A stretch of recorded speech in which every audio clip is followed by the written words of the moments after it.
mais forte. Amém? Amém. Amém. Somos pouquinhos, mas cheios do fogo do Espírito Santo.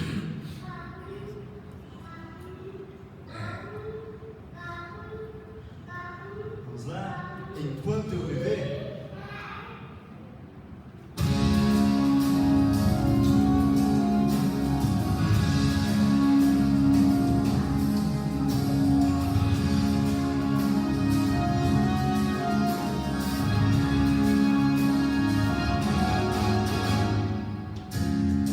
Enquanto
existência desse Deus tão maravilhoso. E continuamos louvando a Deus. Sou teu, sou de Deus, e você também. Aonde Ele mandar você, você deve ir.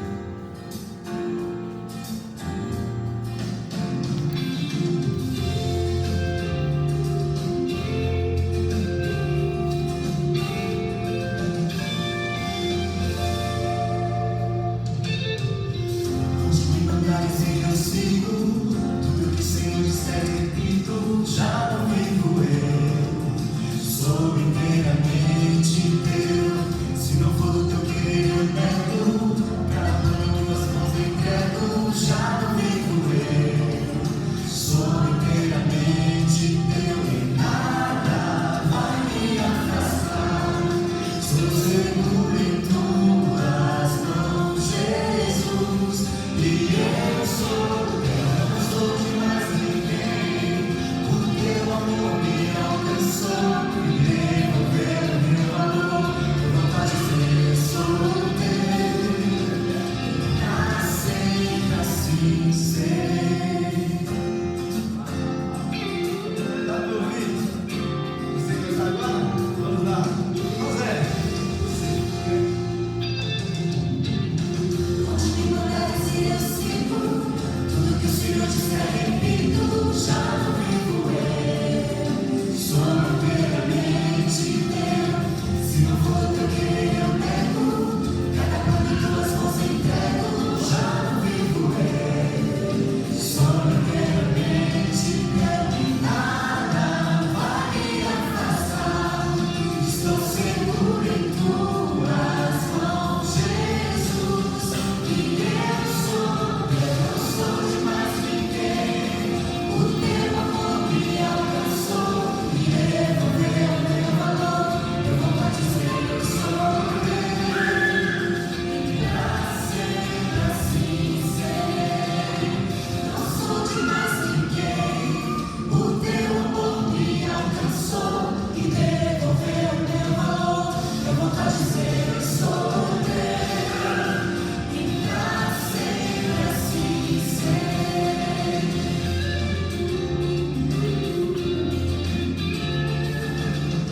Onde não nasci, tudo que o Senhor disser, já não vivo eu, sou inteiramente teu.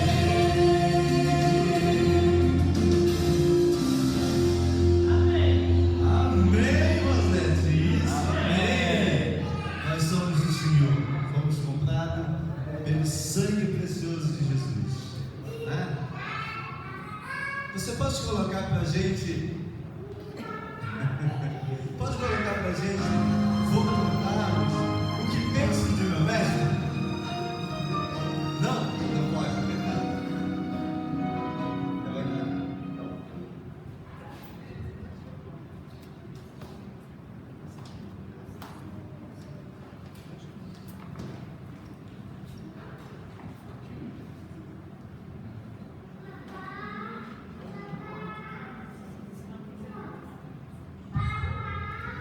Boa noite.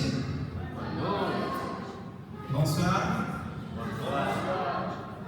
Je vous remercie d'être présents ce soir dans la maison de Dieu. Que Dieu nous bénisse. Et félicitations à nos frères et sœurs, la majorité, c'est des Guyanais. On va prier pour que les Brésiliens viennent à l'église aussi. Vamos continuar em espírito e em reverência, né, na casa do nosso Deus. Vamos cantar o tema. Eu convido os cantores a vir aqui até a frente. Olha, on a prié et les frères et sœurs brésiliens commencent à arriver. Boa noite! O hino tema, vem habitar em nós. Eu convido a todos vocês a se levantarem, vamos cantar. Só deu para aprender, não deu? Então vamos convidar o Espírito Santo para habitar em nosso meio mais uma vez. Vem Espírito Santo, habita nesse lugar, onde vamos dar as mãos, nos unir para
adorar, Senhor, dá-nos a direção.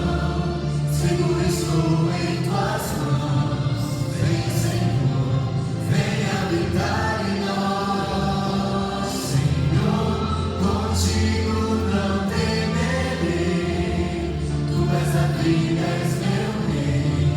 Vem, Espírito Santo de Deus.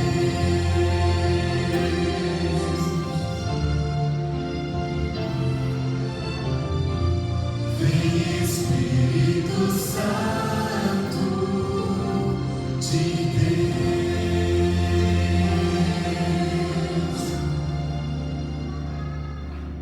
Amém. Que o Senhor Deus seja eternamente louvado e adorado. Amém. Eu convido a todos aqueles que puderem se ajoelhar para fazermos uma oração ao nosso Deus. Je vous invite à prier. Oramos.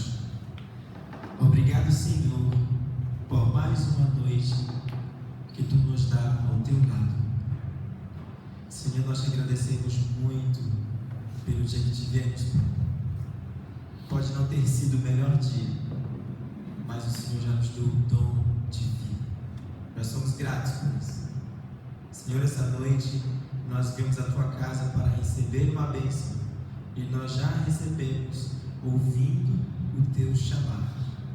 Senhor, eu te peço por aqueles que não vieram à Tua casa esta noite, por algum motivo, cansaço, pode ter sido força maior, mas que nesse momento nós pedimos que o Teu Santo Espírito chegue até cada um deles.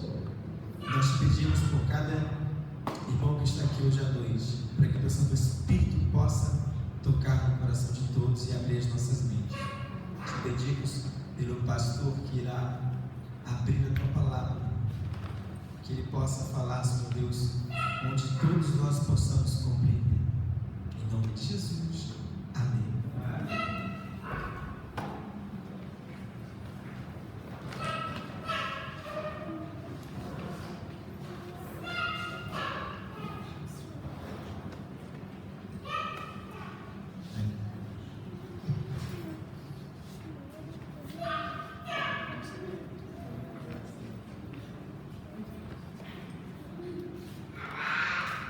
Muito bem. Muito bem, de tarde, de todas as noites. Estamos em uma semana de oração.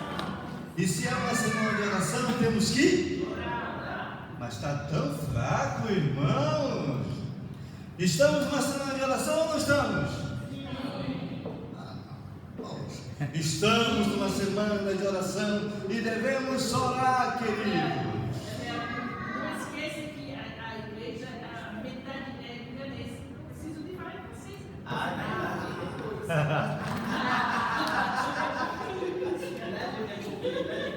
Pronto, vamos resolver o problema. Judite, por favor, traduza. Le frère, en fait, le frère, il disait, il demandait, nous sommes dans une semaine de prière ou pas? Oui, oui, donc nous devons prier. Ok, então nós vamos ver. Não, neste momento nós irá ser tocado a música. E você que fez o seu pedido de oração, que escreveu o seu pedido de oração, você então terá a oportunidade de depositar aqui na caixinha de oração, para que todos possamos orar no final. En ce moment, on va chanter le chant de la prière. Et si vous avez écrit votre prière sur ce petit papier, pendant que la chanson elle est chantée, vous venez devant et vous mettez dans la boîte de prière. Ok, vamos se concentrar. Primeiro Deus na nossa vida.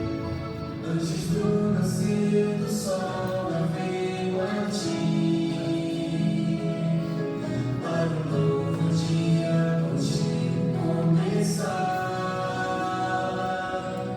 Sempre estás a me esperar e me ofereces teu poder e amor. E como servo me entrego a meu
Deus, nós ouviremos um louvor com o nosso irmão Romero.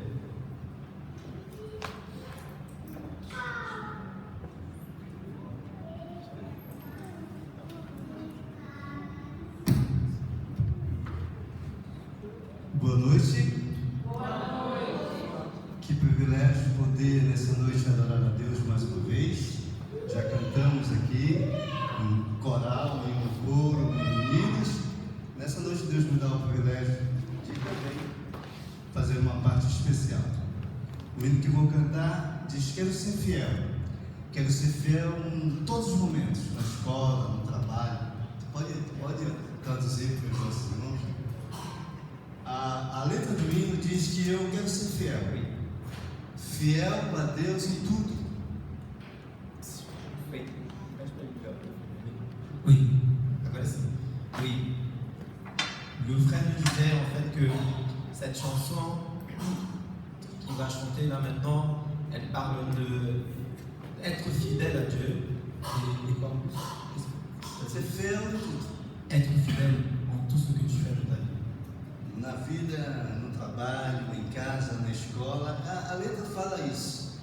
Les paroles de cette chanson parlent d'être fidèle dans ta vie, à l'école, au travail, dans tout ce que tu fais dans ta vie. Mas o interessante é que ele diz que o espírito pode até estar pronto, Et c'est intéressant ce que cette chanson dit ici, que l'esprit peut être prêt, mas nós somos frágeis. mais nous sommes fragiles. Porque é Deus Parce que c'est Dieu, quem faz a obra c'est Dieu qui fait l'œuvre nas nossas vidas dans notre vie e não nós mesmos.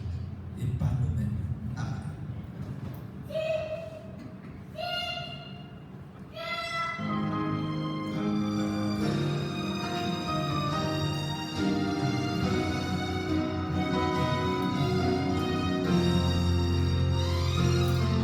Ser fiel a toda prova é um desejo interior. E eu sei que essa obra não é minha, é do Senhor. Meu espírito está pronto, mas eu sou um pecador, e por isso me entrego em suas mãos. Ser fiel a toda prova, como Ele é para mim. Compromisso que não falha e é cumprido até o fim. Quanto mais vou andar ao seu lado, mais eu quero ser assim. E por isso me entrego em suas mãos. Eu quero ser fiel e honrar minha palavra, mesmo sem cair do céu. Eu quero ser fiel e manter meu juramento. Meu Deus, quero ser fiel.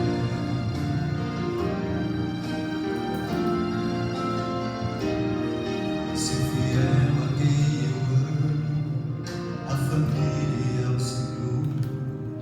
Seja em casa, no trabalho ou aonde quer que for. Respeitar a natureza,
Boa noite a todos.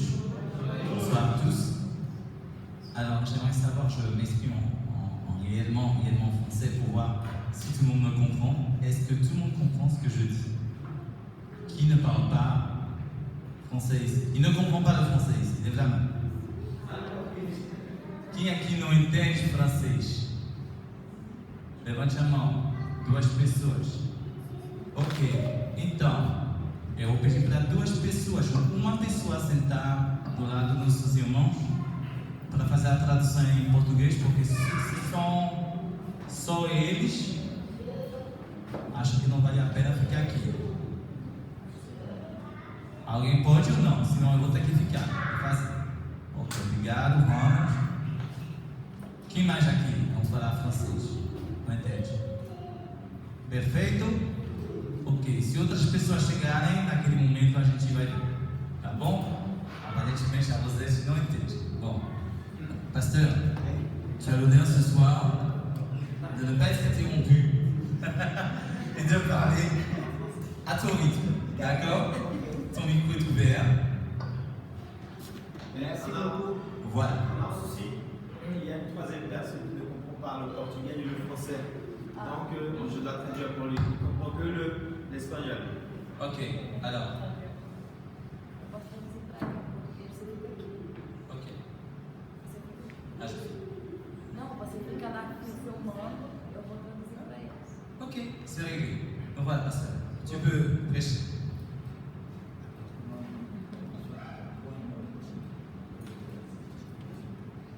Alors, boa noite. Voilà. Avez-vous passé une bonne journée?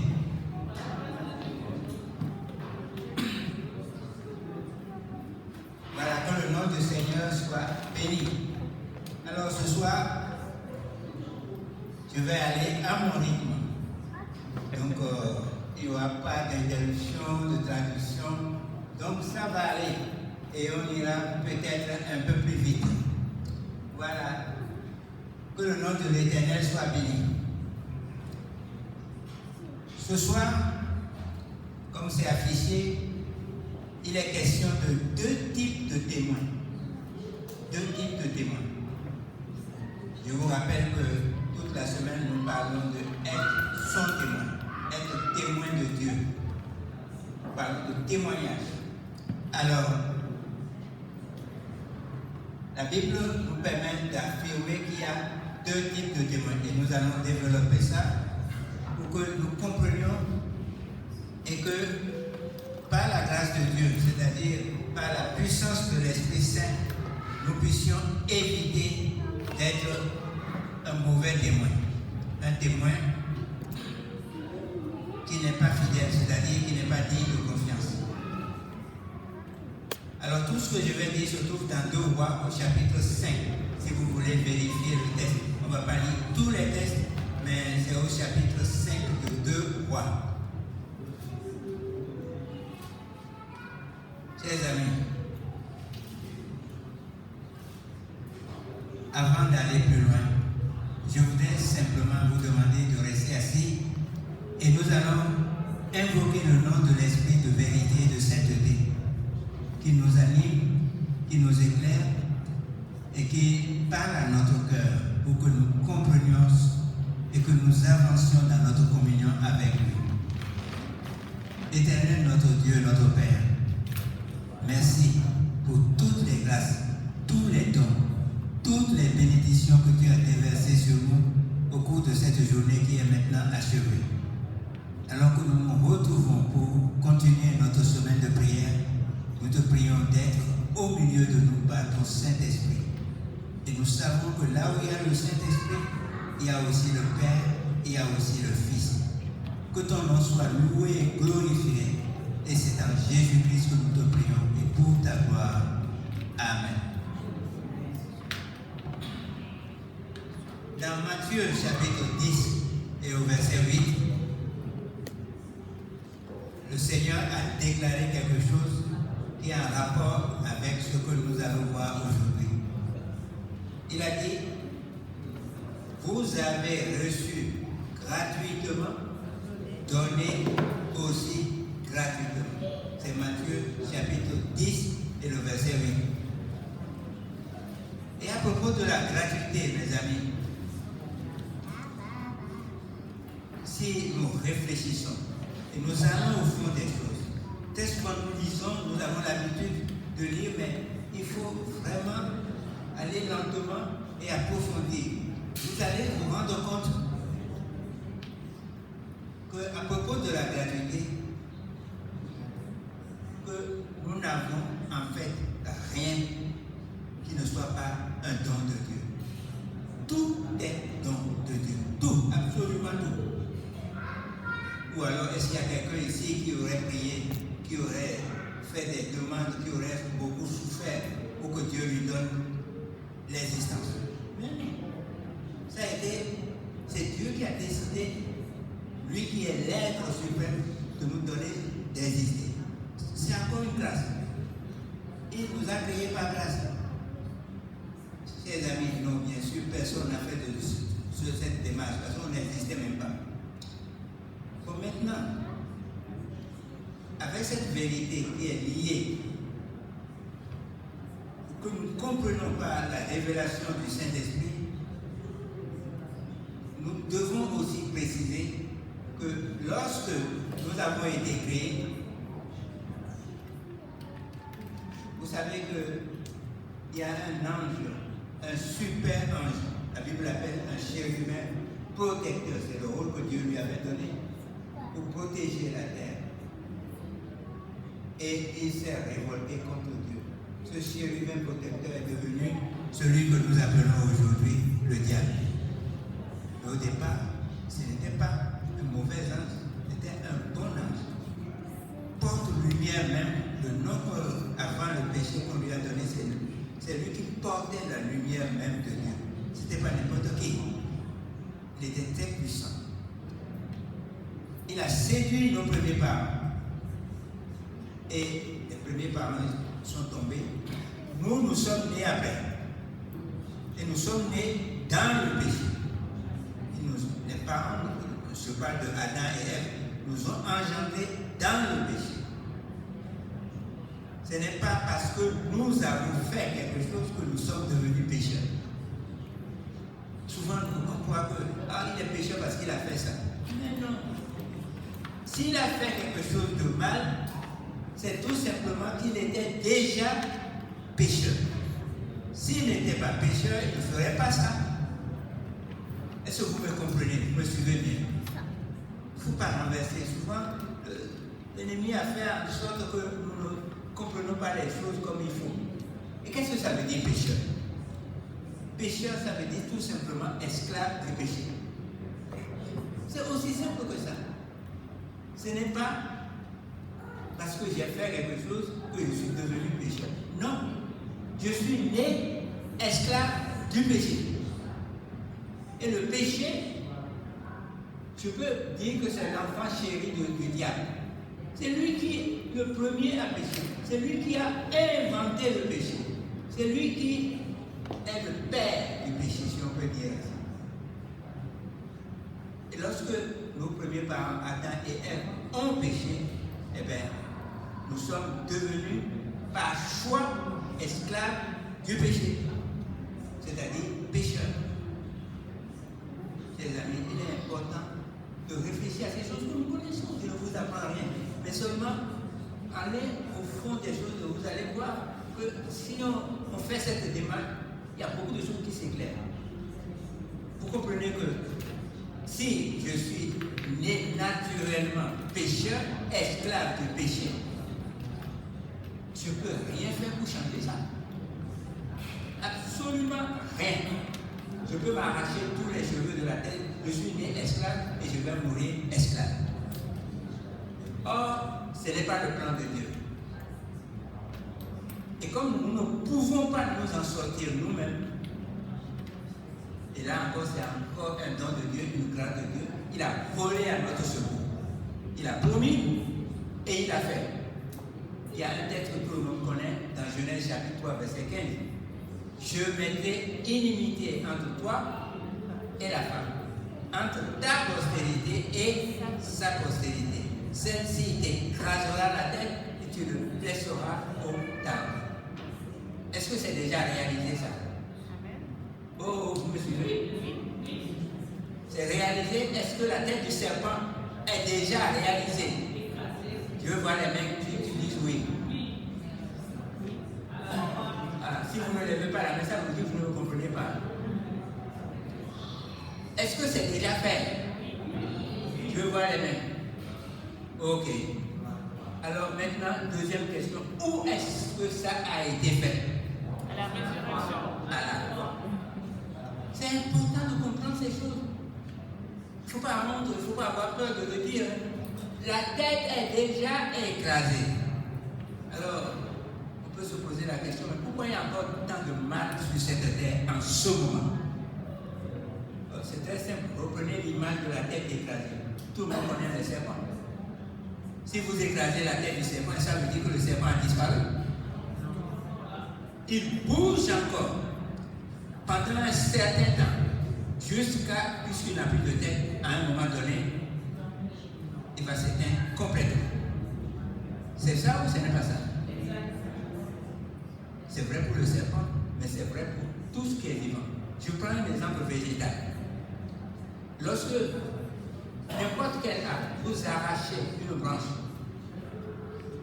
la branche est bien verte, bien vivante, mais vous arrachez une branche et vous la jetez par terre.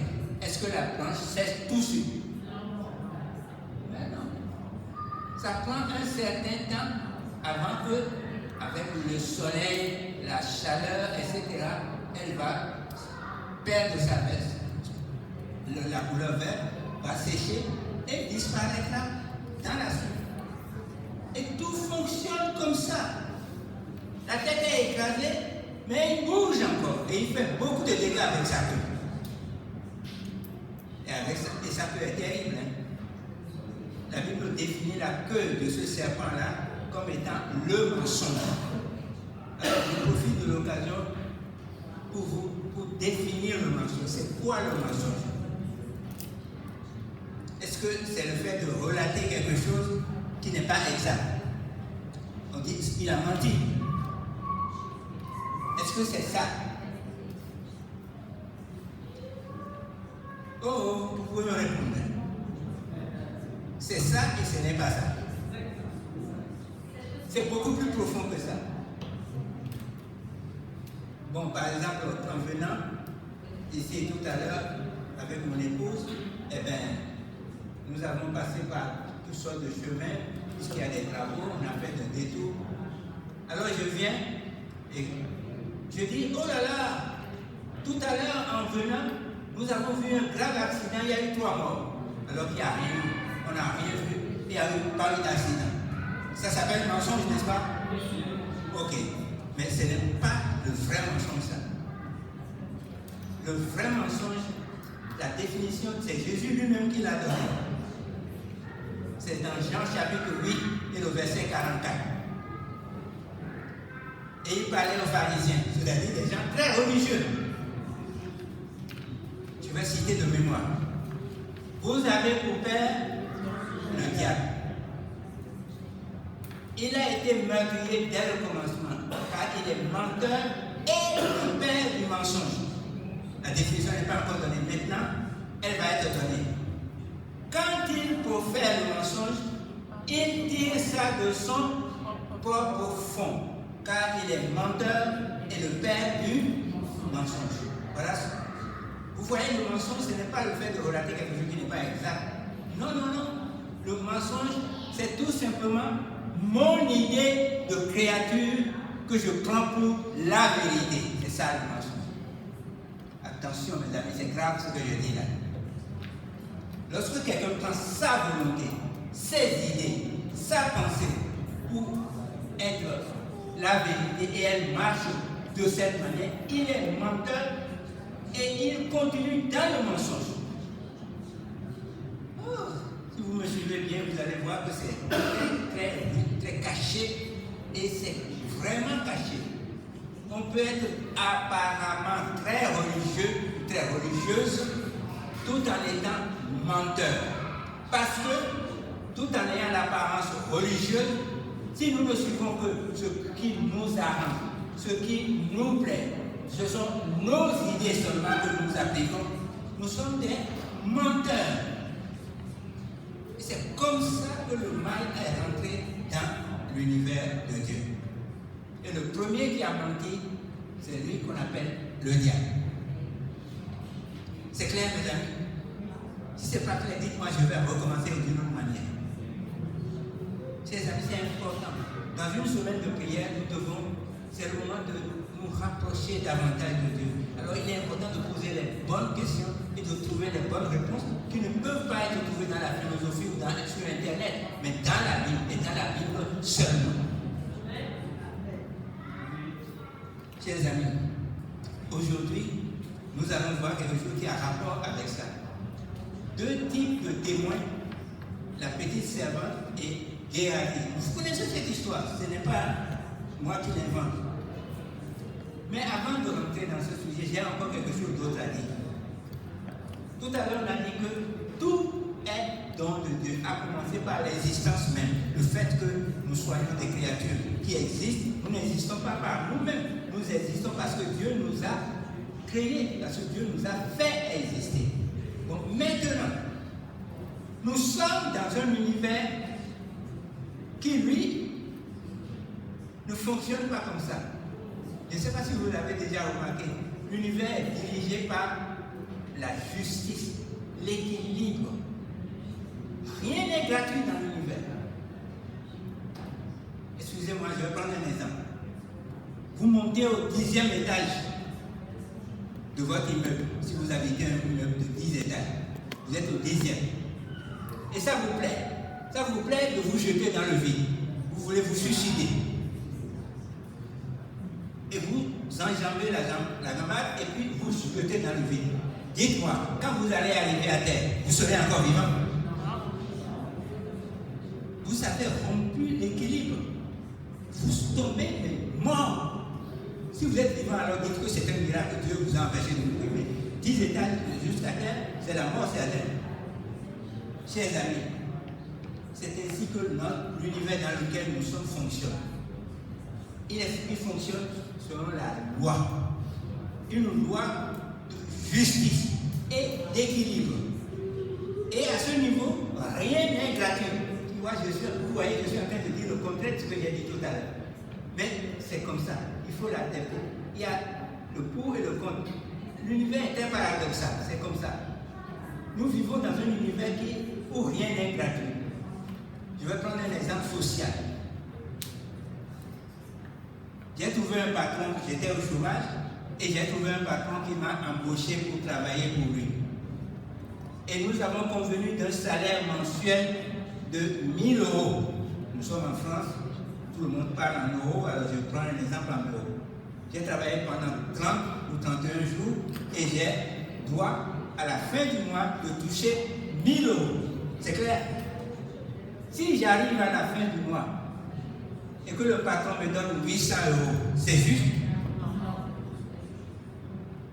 Je peux porter plainte. C'est pas juste. Il y a un déséquilibre là. Il y a quelque chose qui ne va pas. Ça, c'est un exemple que tout le monde peut comprendre. J'ai pris un exemple physique, j'ai pris un exemple social, mais je peux prendre aussi un exemple spirituel. Quand vous désobéissez à une loi, par exemple, tout à l'heure, j'ai dit quelqu'un qui saute du 4e étage, du 10e étage, il tombe à terre et il va mourir. Eh bien, c'est une loi physique, c'est la pesanteur. Quand vous sautez comme ça, vous désobéissez à une loi et vous allez le payer. Ce n'est pas gratuit du tout. Donc vous pouvez vivre dans cet univers, mais en respectant les règles. Si vous ne respectez pas les règles, vous ne vivez pas bien longtemps. C'est comme ça. Alors, il faut voir cette double réalité qui, très souvent, nous embête parce qu'on veut être juste, et de l'autre côté, on veut être bon. Et parfois, il y a un conflit entre les deux, et on ne sait pas trop quoi faire. Alors, tout geste au niveau de l'univers n'est pas gratuit. Chaque geste ou action qui rompt l'équilibre est compensé par un geste ou une action qui rétablit l'équilibre rompu. Voilà, c'est comme ça que ça fonctionne. Alors, si nous comprenons ça, il y a une chose que nous allons comprendre encore plus rapidement maintenant, c'est sur le plan spirituel. L'homme a péché. Et nous allons définir comment nous sommes pécheurs, c'est-à-dire esclaves du péché. Nous ne pouvons pas nous débarrasser, nous ne pouvons pas nous libérer nous-mêmes, nous ne pouvons pas nous sauver de cette situation. Dieu le sait. Il envoie son Fils dans une chair comme la nôtre. C'est pourquoi il est dit, lui qui n'a jamais commis le péché, Dieu l'a fait devenir pas pécheur, parce qu'il n'est pas esclave du péché. Dieu l'a fait devenir pire que ça, le péché lui-même. Ce qui est dit dans la Bible. Dites-moi, est-ce que c'est juste ça? Est-ce que le fait que Dieu envoie son Fils incarné dans une chair semblable à celle du péché, c'est juste? Répondez franchement. C'est pas juste. Et quelqu'un a écrit un livre où il dit la grâce n'est pas juste. Et c'est vrai, il a parfaitement raison. C'est uniquement par grâce qu'il est venu lui-même en chair et en os. Alors qu'il ne devrait jamais mourir, encore moins souffrir. Rien. Parce que c'est le seul parmi tous les hommes qui ont défilé sur cette terre qui n'a jamais commis un seul péché. Parce qu'il est né libre. Il n'est pas né pécheur comme vous et moi. Ça va? Alors maintenant, nous comprenons quand le Seigneur dit dans Éphésiens chapitre 2 verset 8, c'est par grâce que vous êtes sauvés. Nul n'est justifié par la foi. Et c'est un don de Dieu. C'est quelque part, quelqu'un qui ne croit pas va dire, mais Dieu est injuste. Oui, il a accepté de rentrer dans l'injustice pour pouvoir nous rattraper. C'est ainsi qu'il va être juste tout en justifiant tous ceux qui croient. Mais attention, il ne faut pas croire n'importe quoi. Il ne faut pas croire non plus n'importe qui. Il faut croire uniquement à sa parole. Et sa parole, c'est Jésus-Christ. C'est clair pour tout le monde. Il ne suffit pas de dire je vais à l'église, le sabbat, je fais ceci, je fais ceci. Ce que vous faites ne vous sauve pas. Rien de tout cela ne nous sauve. Ce qui nous sauve, c'est notre communion, notre relation avec ce Sauveur qui a pris notre place. Pourquoi on dit qu'il est mort pour nous? Mort pour nous, ça veut dire qu'il est mort à notre place.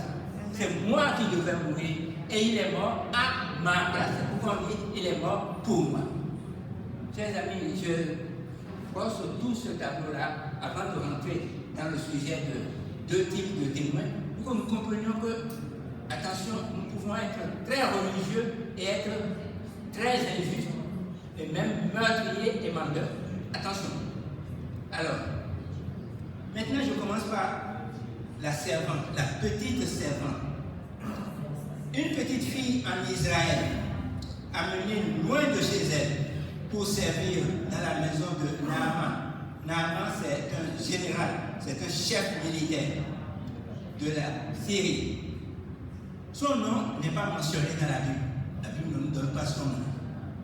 Par contre, ces paroles ont déclenché une série d'événements qui ont abouti à la conversion de ce général qu'on appelle Naaman, chef de l'armée du roi de Syrie. Dieu s'était servi de ce général comme instrument pour donner la victoire aux Syriens. Mais cet homme, Naaman, fort et vaillant, il était lépreux. Il avait la lèpre. Et la lèpre, jusqu'à aujourd'hui, c'est une maladie très très grave. Je ne sais pas si vous avez déjà vu un lépreux. Moi, j'en ai vu en Afrique. La personne est vivante, mais ses organes pourrissent. Le doigt va tomber, l'orteil va tomber, ainsi de suite. Et s'il n'y a pas de guérison total, il est vivant tout en se décomposant. C'est quelque chose de terrible. La lèpre. Et c'est l'image que la Bible prend pour parler du péché. Et nous sommes tous atteints de péché. Aucun de nous ne peut dire, moi je ne suis pas lépreux. Nous sommes tous des lépreux. Tous, sans exception. Je parle de l'homme naturel, bien entendu. Maintenant, je reviens à la saison. Elle est amenée comme esclave, exilée donc. Et plutôt que de chercher à se venger de ce chef qui a conquis son pays, eh bien, il l'avait personnellement, ce général l'avait personnellement capturé. Donc il y a un ressentiment normalement, devrait avoir de la haine, le désir de vengeance. Non, la petite dont nous parlons dans Romains, dans 1 de Rois 5, nous dit, la parole de Dieu nous dit, elle a eu compassion de son maître, malade, lépreux. Elle dit à sa maîtresse, c'est-à-dire la femme de Naaman, elle dit à sa maîtresse, oh, si mon Seigneur était auprès du prophète à Samarie, qui est à Samarie, le prophète l'aurait guéri de sa lèpre. Oh, vous lisez ça dans 2 Rois, chapitre 5, verset 3. Bon, n'oubliez pas, les peuples d'Israël et de Juda avaient largement échoué dans l'objectif que Dieu avait fixé, c'est-à-dire de témoigner afin que toutes les autres nations puissent vraiment connaître le vrai Dieu. Dieu n'a pas agi avec Israël comme il a agi avec les autres nations. Israël est un peuple spécial. C'est à ce peuple, par exemple, que nous devons la Bible. Ou bien quelqu'un pense autrement. C'est comme ça. Dieu s'est servi et du peuple pour nous donner la Bible, ce que nous appelons la Bible aujourd'hui. Et c'est dans ce peuple qu'est venu s'incarner le seul homme dont nous parlons, Jésus-Christ. Il est né juif.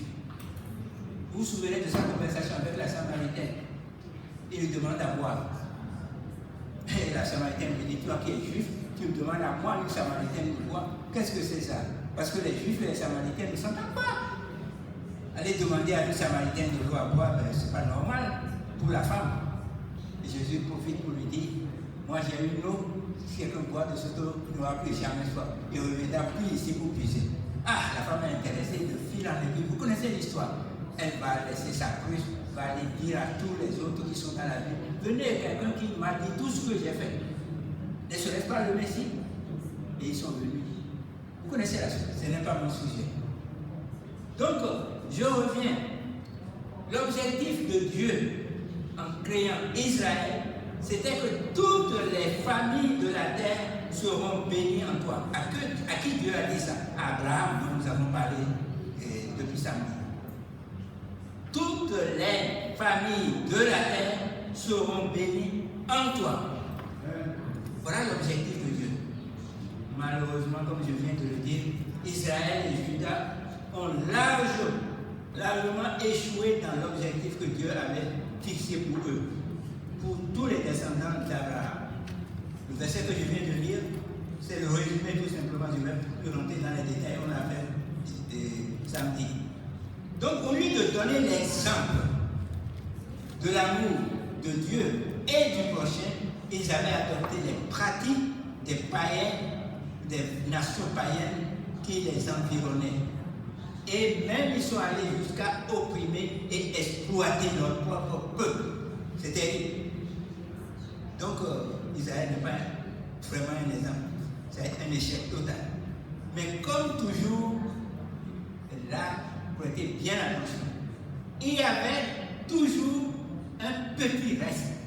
Un petit reste et qui continue à croire vraiment Dieu et à marcher dans la direction de l'objectif que Dieu a pris. Et la petite fille dont nous parlons est parmi le petit reste qui est resté fidèle. Et c'est dans ce sens-là qu'elle a eu compassion de son prochain.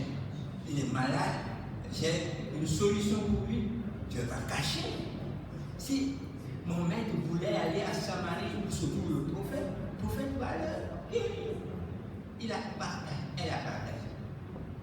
Et vous savez, quand vous êtes dans un besoin et que vous êtes lépreux, vous avez le chômage, et puis quelqu'un vient vous dire, ah, vous savez, dans telle entreprise, on est en train d'embaucher. Est-ce que vous allez faire la fine bouche? Toujours vous allez courir pour voir si vous pouvez trouver une place. Oui ou non? C'est pas comme ça qu'on fonctionne. Et bien c'est ce que Naaman a fait. Quand il a appris qu'il y a quelqu'un qui pouvait le guérir et qui se trouve très loin, à Samarie, eh bien, il a pris la parole de la petite au sérieux et il est venu à Samarie pour voir le prophète. Le prophète, Dieu l'avait averti avant. Et quand il est venu, vous savez, l'orgueil de l'homme. Nous sommes très orgueilleux. C'est ça. C'est l'une des caractéristiques les plus fondamentales du péché.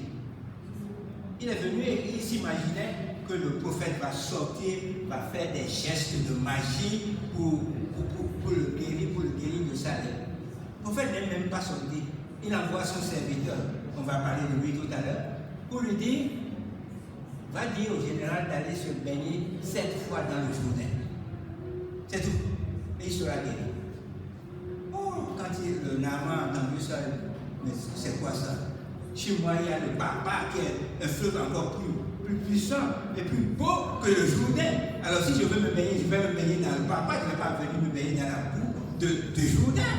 Donc il s'est fâché. Et il repartait chez lui.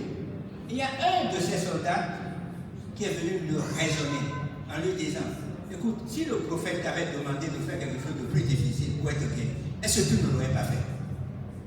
Il a réfléchi. Il a dit oui, je l'aurais fait parce que je veux la guérison.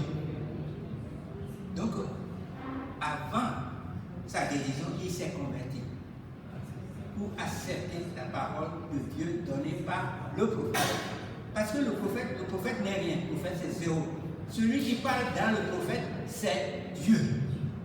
Donc il a repoussé chemin et il est venu faire ce que le prophète lui avait dit de faire, aller se baigner cette fois. Alors, mais la parole de Dieu est très précise. C'est mathématique ce que Dieu dit. Il ne faut pas prendre ça à la légère comme ça. Il a dit ça, mais tu peux penser autre. Non! Quand Dieu parle, c'est comme une loi mathématique. Et il faut faire très attention à ça. Il y a des gens qui jouent avec ça. On a dit comme ça, ils pensent que c'est autrement et que c'est mal dit. Non! Prends comme il est dit. Il y a un prédicateur qui parlait sur le même sujet. Je n'étais pas encore pasteur, mais j'ai retenu ça. Il disait que quand Naaman est revenu et il est rentré, il s'est déshabillé et puis il rentre dans le Jourdain. Le prophète avait dit 7 fois. Il s'est plongé une première fois, une deuxième fois, et chaque fois il sort et il se regarde pour voir si la lèpre est toujours là.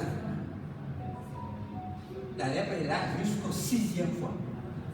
Après 6e plongeon, il s'est relevé et la lèpre était toujours là. Et c'est seulement à la 7e fois qu'en se relevant, sa chair est comme la chair d'un bébé.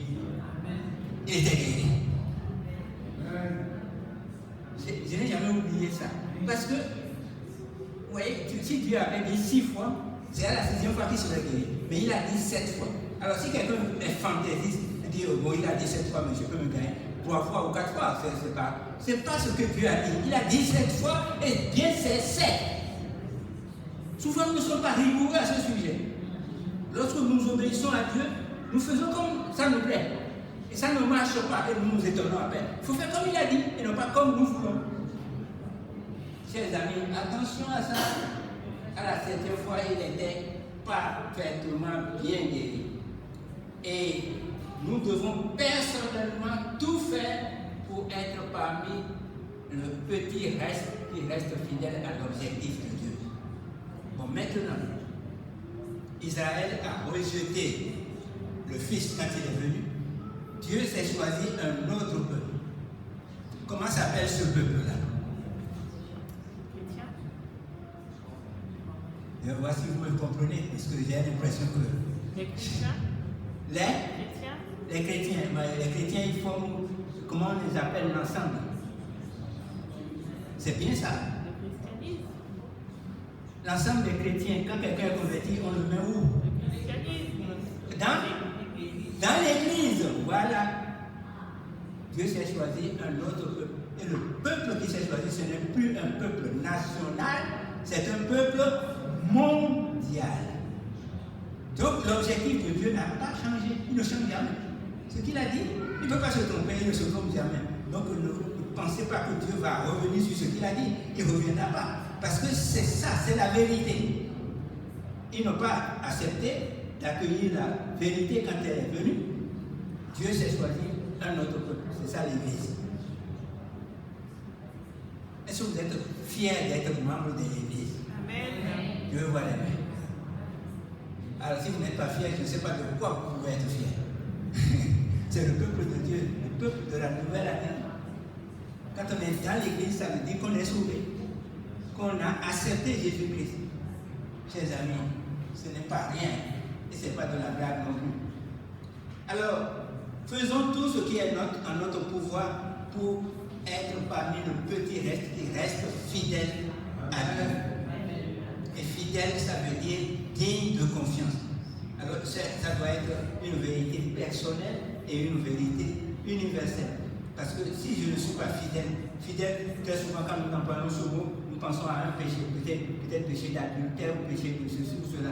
Mais il faut aller un peu plus loin. Être fidèle, c'est se comporter de telle manière que l'autre peut compter sur toi. Enfin, s'il le veut. S'il ne veut pas, il ne peut pas l'obliger non plus. C'est digne de confiance. Fidèle, c'est ça. Et le témoin fidèle, nous l'avons vu samedi, c'est Jésus-Christ lui-même. Bon, maintenant, la petite servante, on vient de voir, mais il y avait Élisée, le prophète, avait un serviteur qu'on appelle Géhazi. Il était là quand Naaman est venu. Et c'est lui qui a transmis l'ordre à Naaman d'aller se baigner cette fois. Il vivait avec le prophète Élisée. Chers amis, quand le général a été guéri, il est revenu voir le prophète. Il était tellement content que sa lèvre est partie. Et il voulait offrir un cadeau au prophète pour le remercier. Et Élisée a dit non. Vous comprenez pourquoi j'ai dit au début, tout est don, tout est grâce. Vous avez reçu gratuitement, donnez aussi gratuitement. Et c'est ce principe qui a guidé le prophète. Il a dit non, c'est Dieu qui t'a béni. Moi, je n'ai rien à voir là-dedans. Tu n'as pas à me récompenser. Il a refusé. Mais Géhazi n'était pas d'accord. Non seulement il n'était pas d'accord, il a dit, mais ce prophète-là, mon maître là, il a perdu la tête. Il vient de faire quelque chose d'extraordinaire. Ça a réussi. Le général est guéri. Il lui offre des tas de l'argent, des vêtements, des manteaux, et il refuse. Ah non. Et le général était déjà en route et repartait, disons, chez lui. Et comme vous voyez comment on peut côtoyer quelqu'un de très religieux, très saint, tout en restant dans son incrédulité et en refusant de s'accepter. C'est le cas de Géhazi. Alors vous savez ce qu'il a fait? Il a couru derrière le général pour aller. Comme il pouvait difficilement dire la vérité. Donc il a menti, premièrement, pour dire, ah, mon maître a changé, mon maître, c'est-à-dire le prophète, a changé David. Eh bien, quelqu'un est venu chez lui et il veut le recevoir, donc maintenant il m'envoie pour que tu lui donnes quelque chose. Ah! Le général est content, lui ne se pose pas la question si on a menti ou pas, c'est ce qu'il voulait faire. Il est descendu et il a donné 2 fois ce qu'il avait demandé. 2 fois en matière d'argent, ce que Géhazi a demandé. Et Géhazi a pris tout ça avec tout ce que le général a voulu donner. Et il l'a caché. Et maintenant, il vient tranquillement voir le prophète. Élisée est prophète. C'est-à-dire qu'il est en communion avec Dieu et Dieu lui révèle des choses que normalement il ne devrait pas savoir, mais il le sait. Alors, le prophète lui pose la question, d'où viens-tu? Il ment une 2e fois. Ah, mais j'étais allé nulle part, j'étais dans la côté. Alors qu'il vient de courir après le général pour aller prendre des cadeaux. Alors le prophète lui dit, est-ce que mon esprit était absent quand le général est descendu de son char pour te donner cela? Eh bien, la lèvre qui a quitté Naaman maintenant va s'attacher à toi. C'est pourquoi au début j'ai dit, l'univers dans lequel nous sommes, lorsque tu commets une injustice, il y a une compensation qui se fait. On n'a aucun intérêt à faire quelque chose d'injuste. Si tu fais quelque chose d'injuste, tu vas le payer. Rien n'est gratuit à ce niveau. Dieu a fait grâce à Naaman en le guérissant. Et voilà l'autre qui fait le contraire. Il pêche contre Dieu et il pense que Dieu ne voit rien. Le prophète non plus ne voit rien. Vous voyez où ça conduit l'incrédulité? Et qu'est-ce qui est derrière l'incrédulité? La cupidité, l'amour de l'argent. C'est ça qui perd le monde. Chers amis, nous sommes dans les derniers temps. Regardez autour de vous, regardez à la télé. De quoi on parle? Argent, argent, argent, argent. La cupidité, cupidité ça veut dire l'amour de l'argent. Ce qui est en train de perdre le monde. Et même nous chrétiens, si nous ne faisons pas attention, c'est ça qui va nous perdre. Vous connaissez le texte de Jésus lui-même qu'il a dit, hein? Ce n'est pas moi qui invente mon histoire. Hein? Je n'ai rien à dire de moi-même, je n'ai rien à dire. Je suis comme vous. Mais il a dit ceci. Nul ne peut servir. Terminez avec moi, vous connaissez. Nul ne peut servir. 2 mètres. Combien de mètres? 2. Il n'a pas dit 3. Hein? Nul ne peut servir 2 mètres. Et il continue. Ou bien il aimera l'un et haïra l'autre, ou il s'attachera à l'un et méprisera l'autre. Et il précise. On ne peut pas dire que nous avons interprété. Le texte est clair. Et vous ne pouvez pas servir Dieu et Mammon. Et Mammon, c'est le dieu syrien de la richesse. C'est les Syriens qui ont donné Mammon comme la richesse, le dieu de la richesse. Voilà. Hein? Permettez-moi de vous poser une question. Quel est le dieu du diable? Quel dieu le diable sert? Si vous avez bien compris, vous devez répondre tout de suite. Lui-même. Je répète, tout est don de Dieu. Même Lucifer, tout ce qu'il a vient de Dieu. On est clair là-dessus. On a commencé comme ça. Mais qu'est-ce qui a fait qu'il est devenu le diable ou Satan? Satan, ça veut dire adversaire. Le diable, ça veut dire diviseur. Qu'est-ce qui l'a poussé à aller là? Il s'est appuyé sur quelque chose. Et c'est ça que je vous demande, quel est son Dieu? Sur quoi il s'est appuyé? Il n'a pas pu s'appuyer sur Dieu pour faire ça. C'est pas possible. Est-ce que Dieu est en nous?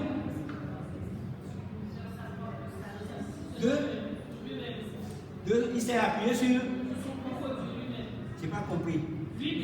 Lui-même. Seulement lui-même. C'est déjà une partie de la réponse, partie la plus vivante. Oui. Ça? Obéir. Ce que le Dieu lui a donné, quoi. Non, il s'est révélé contre Dieu. Oui, il s'est révélé, révolté, d'accord. Mais je dis sur quoi il s'est basé pour se révolter? Sur sa propre sagesse. Sur sa propre sagesse, c'est vrai. Et qui a donné cette propre sagesse? Oh! Il a inventé sa propre sagesse? C'est lui-même qui s'est créé lui-même? Il s'est appuyé sur tout ce que Dieu lui avait donné. Chers amis, réfléchissez, vous allez voir, c'est comme ça. Tu ne peux pas agir sans avoir d'appui. Et l'appui sur lequel il s'est campé pour pouvoir se dresser contre Dieu, c'est tout ce que Dieu lui a donné. Faites attention. Dites-moi, tous les dons peuvent tomber dans ce piège-là. Tous les dons. Par exemple, excusez-moi, on en a vu tellement que je peux prendre cet exemple-là sans mentir. Il y a plein de gens qui viennent, des jeunes, qui ont le talent de chanter. Ils savent chanter et il faut vibrer la salle. Chers amis, on en a vu beaucoup qui ont commencé dans l'église et ils finissent dans le monde. Et ils s'appuient sur quoi? Sur leur talent. Mais le talent, au lieu de s'appuyer sur le talent et de remercier celui qui leur a donné, ils ont séparé le talent de donateur du talent. Et ça fait un démon dans le monde. C'est la même chose. Le seul don, ça je préfère le dire tout de suite pour que nous soyons tranquilles et dormir tranquilles ce soir. Le seul don de Dieu qui ne nous sépare jamais de Dieu, c'est le Fils de Dieu. Amen. Parce que Dieu ne peut pas être contre Dieu. Parce que le Fils est Dieu comme son Père. Si vous acceptez ce don, vraiment, vous l'avez accepté, eh bien, vous êtes tranquille. Vous pouvez vous appuyer sur le Fils. Vous ne pouvez jamais vous révolter contre le Père. Parce que le Fils par lequel vous vivez est parfaitement soumis à son Père. Oh, personne ne dit Amen. J'ai l'impression que vous pouvez dire. Chers amis, c'est important ce que je dis là. Et c'est très caché, très profond. Et beaucoup d'entre nous tombent dans le panneau. Un jour, il y a une soeur qui m'a dit, on parlait de ça, de richesse, etc. Il me dit, mais c'est Dieu qui me l'a donné. Je dis, mais oui, c'est Dieu qui a tout donné. Mais qu'est-ce que tu en fais? Si tu ne sais pas ce que Dieu t'a donné de donateur, ça devient une idole. Voilà le problème. Et maman, ce que nous appelons maman maintenant, ce n'est que les richesses que Dieu a données à Lucifer, qu'il a détourné de son donateur pour en faire son appui pour se dresser contre Dieu le donateur. Les amis, réfléchissez bien. Ne soyons pas des religieux comme ça. Soyons des religieux qui savent où ils mettent leurs pieds et à qui ils croient. Paul l'a dit quelque part. Je sais en qui j'ai cru. Que le Seigneur nous aide. Alors vous voyez comment on peut être soit un vrai témoin ou un faux témoin tout en étant en apparence très religieux. Chers amis, les gens qui ont tué Jésus, c'est des païens? C'est des religieux ou des païens? Ce sont des gens religieux qui vont à la synagogue tous les sabbats, qui ont tout le temps le nez dans la Bible, qui savent tout ce que Dieu a dit. Mais comme ils ne se sont pas appuyés sur le donateur, voilà, vous savez. C'est pourquoi Dieu les appelle, vous avez pour père le diable. Attention. Et pour conclure, mes amis, la conclusion sera très simple. Rappelons-nous toujours que notre récompense pour avoir témoigné de la miséricorde et de l'amour de Dieu comme la petite fille l'a fait pour Naaman son maître, ne se trouve pas sur la terre. Ça se trouve au ciel. La gloire et l'honneur de ce merveilleux cadeau ne revient pas à nous, et revient à Dieu et à Dieu seul. C'est ce qu'un vrai témoin, et je pense que nous voulons tous des vrais témoins, et c'est ce qu'un vrai témoin ne doit jamais perdre de vue. Est-ce que nous sommes d'accord? Si vous êtes d'accord, je veux voir promettre. Que le Seigneur vous bénisse. Nous allons nous arrêter là pour ce soir et nous allons faire exactement comme nous l'avons fait le samedi. Nous allons nous prosterner. Le sujet qu'on a abordé est très profond et il faut que chacun vraiment s'interroge lui-même. C'est pourquoi je dis on va se mettre à genoux et chacun va prier dans son cœur. Dans la foi, demander à Dieu de l'éclairer et surtout lui demander de le préserver, de s'appuyer sur les dons qu'il a reçus, mais de s'appuyer uniquement sur Dieu lui-même. Et que le nom de l'Éternel soit béni. Mettons-nous à genoux et prions individuellement.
écouter la parole de Dieu. Je vous invite à vous mettre debout pour qu'on puisse chanter le dernier chant, le chantez. Et vous convite à passer sur la tête de temps.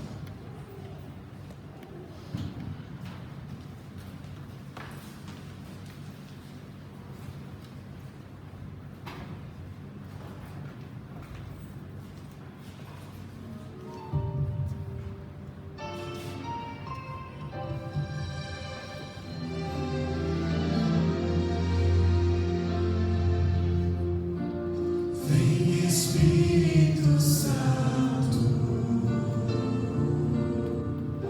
habita neste lugar, onde vamos dar as mãos, nos unir para cantar e falar de amor, do teu imenso amor e adorar.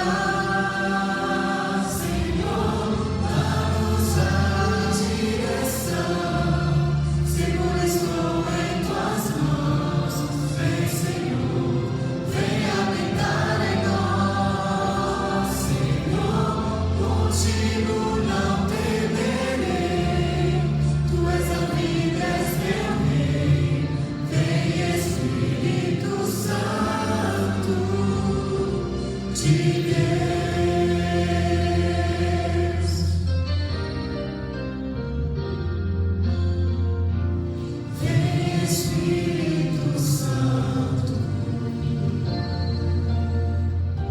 habita neste lugar,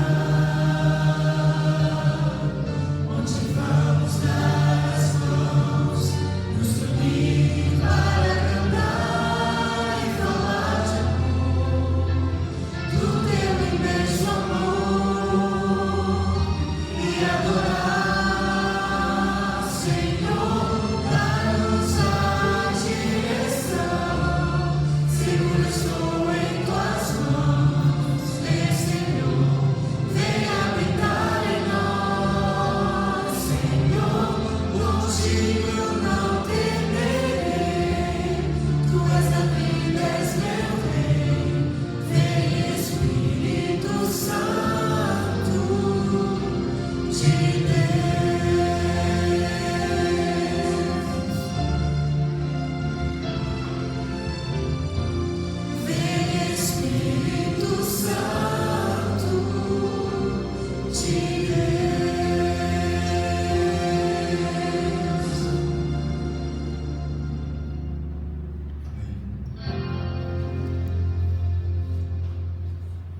Inclinons nos têtes pour la bénédiction.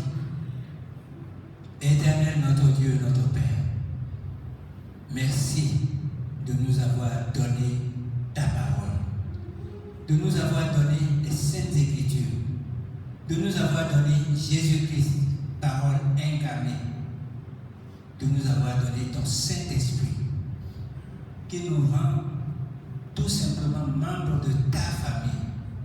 Cette famille qui ne pourra jamais être détruite. Une famille éternelle, mais qui sera guidée uniquement par l'Esprit Saint et non pas par nous-mêmes. Seigneur, aide-nous à comprendre que nous ne devons pas nous fier à nous-mêmes. Nous sommes le pire démon que nous pouvons rencontrer sur notre route. Et nous l'aimons. Nous l'aimons tellement, nous le cachons. Aide-nous à ne voir que Christ, à vivre de Christ, à vivre en Christ et uniquement pour lui. Que son nom soit loué, glorifié et béni chaque famille ici présente. C'est au nom puissant de Jésus-Christ que nous te réclamons tout cela.